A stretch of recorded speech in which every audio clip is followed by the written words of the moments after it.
Selamat pagi anak-anakku kelas 2 yang Mem kasihi. Bagaimana kabar anak-anak hari ini? Sehat selalu ya dan selalu bersemangat dalam belajar. Anak-anak, hari ini kita akan mempelajari materi mata pelajaran PPKN tentang penerapan sila keempat dan sila kelima pada Pancasila dalam kehidupan kita sehari-hari. Tetapi sebelum itu kita terlebih dahulu berdoa ya anak-anak ya, memohon kepada Tuhan agar Tuhan Yesus selalu memberkati kita semua.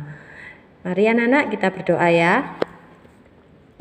Selamat pagi Tuhan Yesus, terima kasih Tuhan atas berkat-Mu, atas anugerah-Mu, dan atas pelindungan-Mu Tuhan. Kau telah memelihara kami dengan baik, Kau telah melindungi kami dari hal-hal apapun Tuhan. Tuhan, berkati hari ini Tuhan, melalui pembelajaran daring. Hari ini kami akan belajar tentang materi pelajaran PPKN tentang penerapan sila keempat dan sila kelima dalam kehidupan sehari-hari pada Pancasila. Tuhan, berkati anak-anak kami kelas 2 Tuhan, sehingga anak-anak kami kelas 2 dapat mengerti, memahami materi yang akan kami sampaikan pada pagi hari ini dan dapat menyelesaikan tugas-tugasnya dengan baik. Kegiatan hari ini kami serahkan dalam tangan Tuhan Yesus. Amin. Nah, anak-anak, untuk pelajaran PPKN kita masih mempergunakan tema 5 ya anak-anak ya. Sekarang kita ke subtema 3 dan subtema 4 ya. Nah, tolong dibuka halaman 154 ya anak-anak ya. Nah, sebelum kita masuk ke materi, terlebih dahulu Mem mau nanya nih. Ya, Mem mau nanya penerapan sila keempat dan sila kelima pada Pancasila dalam kehidupan kita sehari-hari di lingkungan sekolah, di lingkungan rumah maupun di lingkungan masyarakat ya. Inilah materi hari ini. Nah, anak-anak, Mem mau tanya, ini gambar apa anak-anak? Iya, benar sekali Mario ya. Ini adalah gambar lambang negara Indonesia, yaitu burung Garuda ya anak-anak ya. Nah, burung Garuda ini memiliki perisai-perisai yang ada pada dada burung Garuda ya. Terdapat perisai yang memuat simbol-simbol dari sila-sila Pancasila ya anak-anak ya. Nah, Pancasila adalah dasar dari negara kita ya anak-anak ya. Kita sebagai anak-anak Indonesia harus dapat menerapkan nilai-nilai dari Pancasila dalam kehidupan sehari-hari, baik di lingkungan rumah, sekolah, tempat bermain, tempat wisata, dan di dalam masyarakat ya anak-anak ya. Nah, sekarang sebelum kita memasuki materi lebih lanjut, Mem mau nanya nih, untuk simbol ya, simbol gambar pada perisai di dada burung Garuda ini untuk sila keempat gambar apa? Iya, benar sekali ya, gambar dari sila keempat, simbol sila keempat yaitu kepala banteng ya anak-anak ya. Inilah simbol dari sila keempat yaitu kepala banteng. Sila keempat berbunyi, kerakyatan yang dipimpin oleh hikmat kebijaksanaan dalam permusyawaratan perwakilan ya anak-anak ya. Nah, sekarang penerapan dari sila keempat dalam kehidupan sehari-hari itu bagaimana Mem? Nah, ini sekarang dibuka dulu bukunya halaman 154. Ayo sama-sama kita buka ya. Mem bacakan ya. Beni dan temannya akan belajar PPKN. Satu kelas Beni akan belajar musyawarah. Musyawarah untuk mencapai kata mufakat. Beni dan temannya perlu semangat kekeluargaan. Ternyata musyawarah adalah untuk memilih ketua kelas ya. Untuk sila keempat ini penerapan dalam kehidupan kita sehari-hari ya, kita biasanya diperhadapkan oleh pilihan ya anak-anak ya, pilihan yang harus diselesaikan bersama-sama ya, karena misalnya di dalam kelas ya anak-anak ya, ketika kita memilih ketua kelas, nah itu kan kita pasti punya calon-calon dari ketua kelas itu sendiri ya. Mungkin ada 5 calon ketua kelas. Nah, siapakah dari anak-anak yang kita calonkan ini itu berhak atau anak-anak sepakat untuk memilih ya ketua kelas yang akan bertanggung jawab dan akan menunaikan tugasnya sebagai ketua kelas dengan baik ya anak-anak ya. Nah, ataupun misalnya kita memilih kalau di rumah, di lingkungan rumah mungkin kita memilih makanan ya. Nah, makanan untuk malam hari kita akan makan apa? Nah, yang misalnya kakak suka makan nasi goreng, yang adik suka makan mie goreng.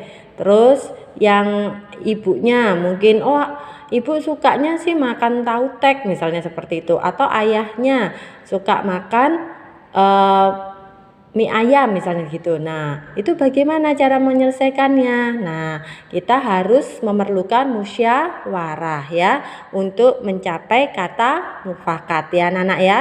Nah, sekarang kita lihat contoh penerapan sila keempat ya pada Pancasila dalam kehidupan kita sehari-hari ya anak-anak ya.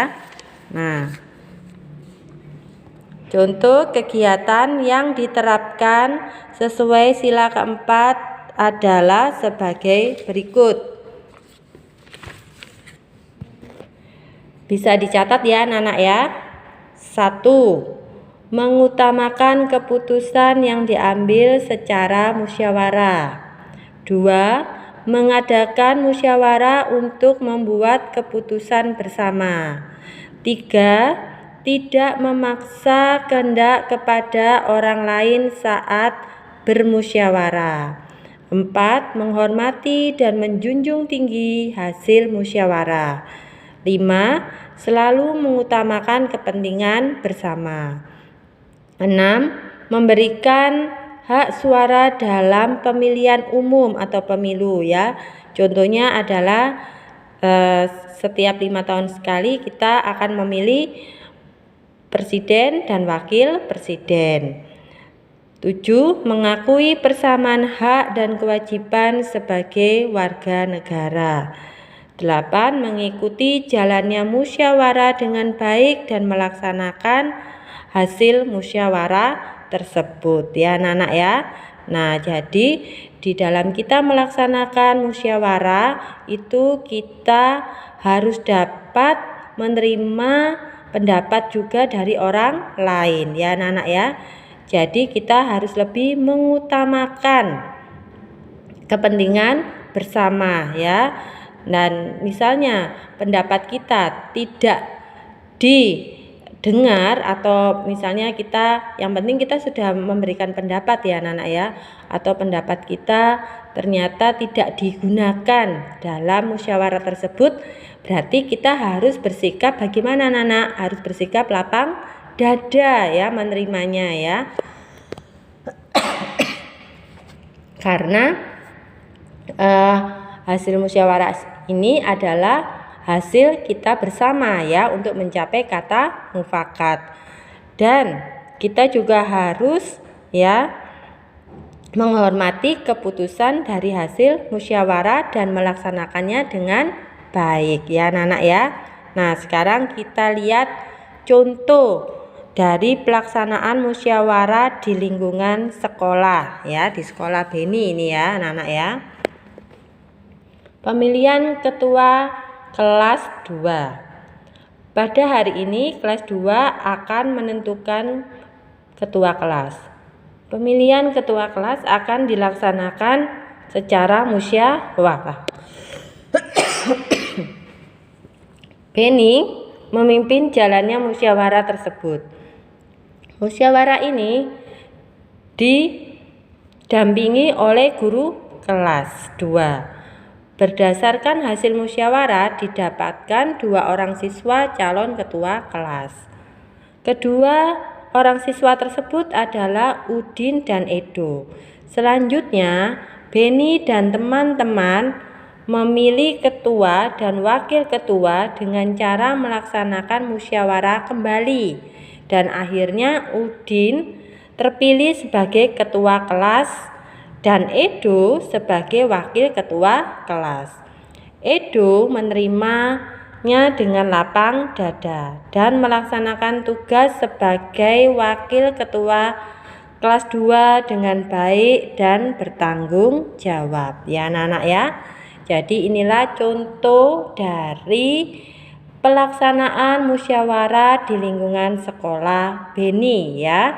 Jadi Beni di kelas Beni memilih ketua kelas ya. Ternyata ada dari hasil musyawarah tersebut ada 2 orang ya calon ketua kelas. Lalu dipilih kembali melalui hasil musyawarah. Dan selanjutnya ya ternyata Udin terpilih menjadi ketua kelas dan Edo menjadi wakil ketua kelas.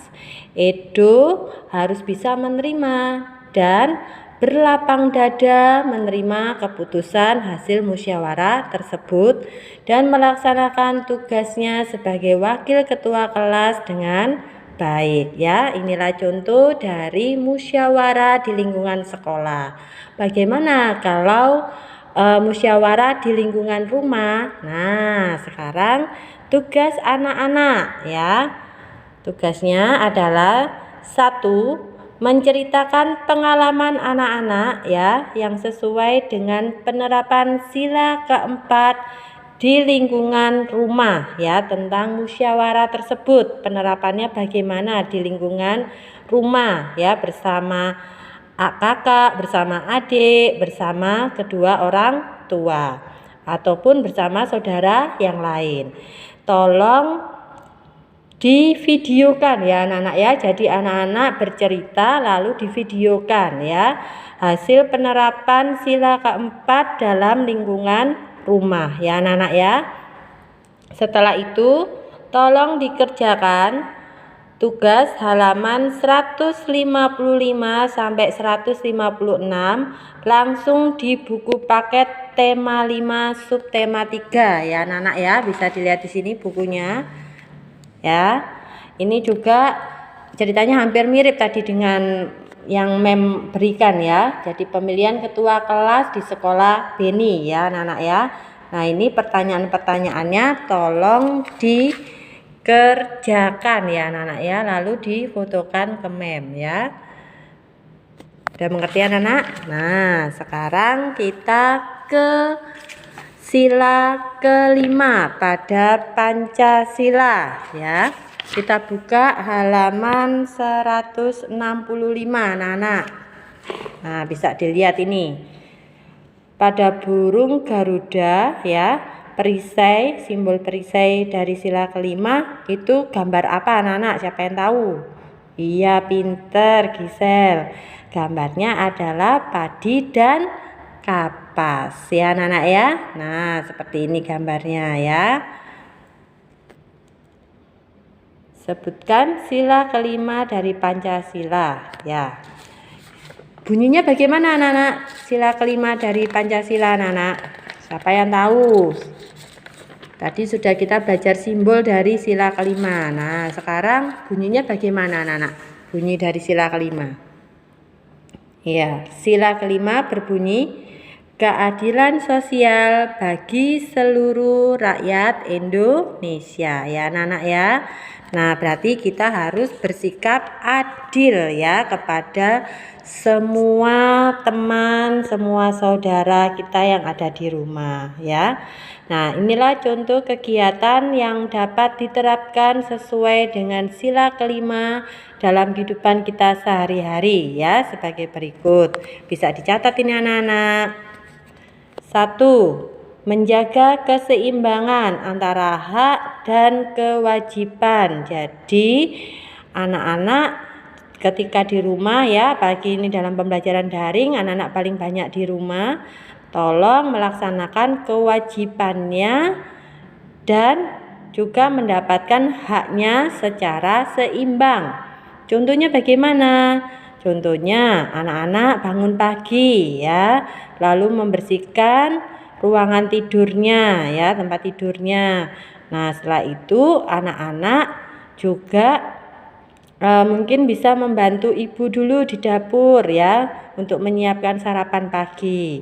Anak-anak mandi, setelah itu anak-anak juga mempunyai hak, yaitu apa? Untuk melaksanakan tugas pembelajaran daring ya anak-anak ya. Nah, itulah. Jadi keseimbangan antara hak dan kewajiban ini harus bisa kita terapkan dalam kehidupan kita ya, terutama di lingkungan rumah ya anak-anak ya.